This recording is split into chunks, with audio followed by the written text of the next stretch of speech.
I opened the door and froze. A teenage boy stood on my porch, dripping wet, holding something in his hand. "I think this belongs to you," he said. It was my son's military bracelet, the same bracelet we buried with him 10 years ago. He knew my son's name. He knew how he died. And he described a battlefield he'd never seen in perfect detail. I thought I buried the pain for good. Hit subscribe, as what came next made me question everything. I hadn't seen that bracelet since Nathan's funeral. I specifically asked the funeral director to leave it on him. It was the one thing he never took off, even in the field. His blood type was engraved on one side, and on the other, a small maple leaf we'd had etched there after a camping trip when he was 12. He'd found a perfect red maple leaf that day and kept it pressed in his Bible. Nathan enlisted right after high school, 21 years old, when an IED took him and 2 other Marines outside Fallujah. The Army sent his personal effects home in a box, but the bracelet wasn't among them. I'd assumed it was lost in the explosion.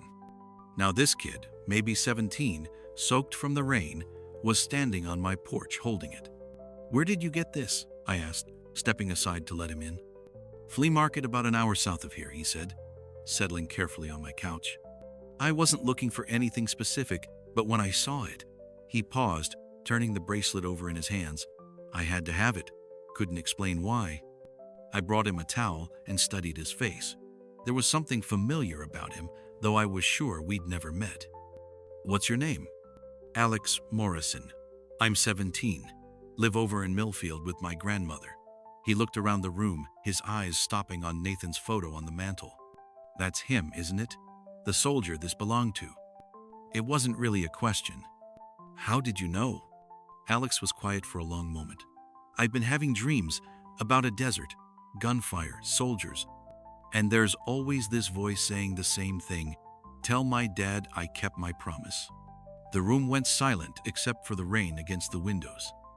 Those words, "Tell my dad I kept my promise," were exactly what Nathan's commanding officer had told me over the phone when he called to inform me of my son's death.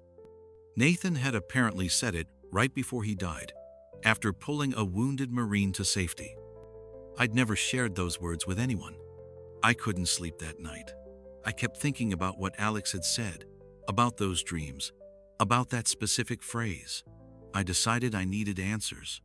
The next morning, I called the funeral home. After some digging through old records, they confirmed what I remembered. Nathan had been buried wearing the bracelet. It was listed in their inventory. So how did it end up at a flea market? I started making calls. An old Army buddy helped me track down some contacts at Dover Air Force Base, where Nathan's body had been processed.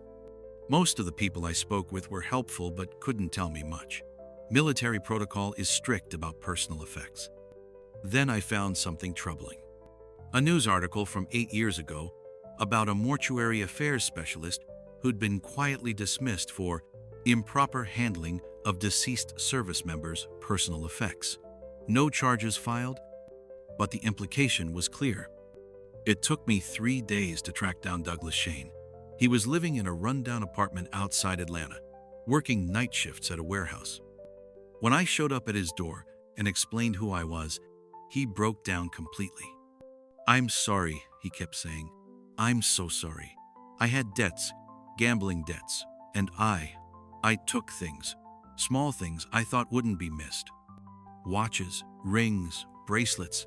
I sold them to pay off the bookies."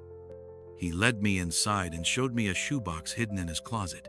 Inside were more items: dog tags, wedding rings, military insignia, dozens of them. "I remember your son," he said quietly. "I remember thinking he looked too young. They all looked too young." I wanted to be angry. I was angry. But looking at this broken man, I realized anger wouldn't bring Nathan back or change what had happened. "I need you to help me return these to their families," I said.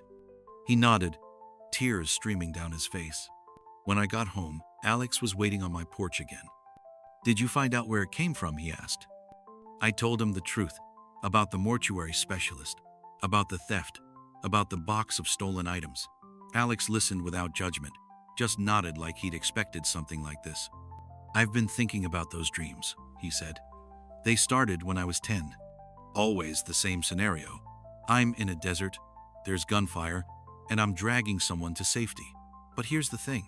In the dream, I'm not me. I'm older, stronger. And everyone keeps calling me Nathan. A chill ran down my spine. When's your birthday? I asked. March 15th. That was the day Nathan had shipped out for basic training, 7 years ago. Can I ask you something personal? I said.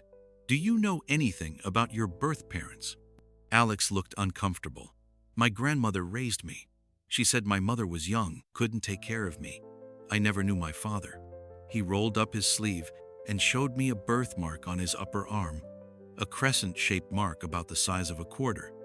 Nathan had the exact same birthmark in the exact same place. Over the next few days, Alex started coming by regularly. We'd sit on the porch and he'd tell me about his dreams, which were becoming more vivid and frequent since he'd found the bracelet. He described the desert with perfect accuracy, the color of the sand, the way the heat shimmered off the vehicles, even the smell of diesel fuel and cordite. He described the other Marines in Nathan's unit, people he'd never met or seen photos of. Most unsettling of all, he knew details about Nathan's personality that I'd never shared with anyone. How Nathan used to tap his fingers when he was nervous. How he always checked his equipment 3 times before a mission. How he hummed old country songs when he thought no one was listening. I don't understand what's happening to me, Alex said one evening as we sat watching the sunset. But I feel like I need to be here, like there's something I'm supposed to do. Maybe you already did it, I said, looking at the bracelet now hanging around my neck. Maybe you brought him home. Alex was quiet for a long time. Then he said, in the dreams, right before I wake up, Nathan always says the same thing. Take care of him for me. Take care of who? You, Alex said simply. He's worried about you, about how lonely you are. I realized then that I hadn't felt lonely since Alex had shown up at my door. For the first time in 10 years, I had someone to talk to about Nathan, someone who understood. Alex started coming by every day after school. We'd work in the garage, fixing up Nathan's old motorcycle that I'd never had the heart to sell. Alex had a natural talent for mechanics, just like Nathan had. His grandmother, Mrs. Morrison, turned out to be a lovely woman who understood what was happening better than either of us did. She'd lost her husband in Vietnam and knew about the strange ways grief and memory could manifest. Some connections transcend death, she told me one day when she came to pick Alex up. I don't pretend to understand it, but I've learned not to question it. We worked together to return the stolen items to other military families. It was painful work, but necessary. Each family deserved to have their loved ones' belongings back. Douglas Shane helped us track down the families. He'd kept detailed records, which made the job easier. Some families were angry, others just grateful to have the items returned. All of them found some measure of peace in finally knowing what had happened. Through it all, Alex's dreams gradually became less frequent and less intense. It was as if each item we returned, each family we helped, brought him closer to peace. I think I understand now, he told me one day as we finished rebuilding the motorcycle's engine.